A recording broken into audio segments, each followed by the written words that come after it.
ਬਾਲਗ ਹਜ਼ਰਾਤ ਪੂਰਾ ਰੋਜ਼ਾ ਤੇ ਬੱਚੇ ਚਿੜੀ ਰੋਜ਼ਾ ਰੱਖਣ। ਗਰਮੀ ਲੱਗੇ ਤੇ ਵੱਡੇ ਨੌਨ ਤੇ ਬੱਚਿਆਂ ਨੂੰ ਫ੍ਰਿਜ ਦੇ ਵਿੱਚ ਤੁੰਨ ਦਿਓ। ਰਮਜ਼ਾਨ ਦੇ ਮਹੀਨੇ ਦੇ ਆਉਣ ਦੇ ਨਾਲ ਹੀ ਬਾਜ਼ਾਰਾਂ ਦੇ ਵਿੱਚ ਬਹੁਤ ਜ਼ਿਆਦਾ ਰਸ਼ ਨਜ਼ਰ ਆ ਰਿਹਾ ਹੈ।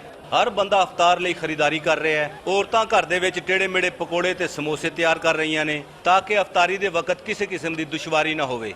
दूसरी तरफ दुकानदार माह रमज़ान के आन तो बहुत खुश ने।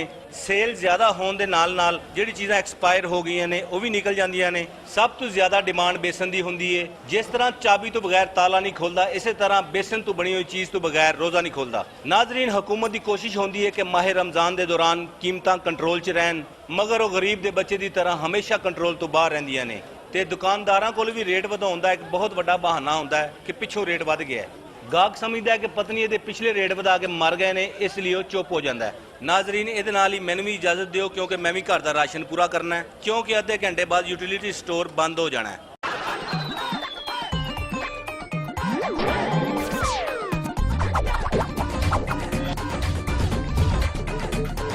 तेजाबी टोटे।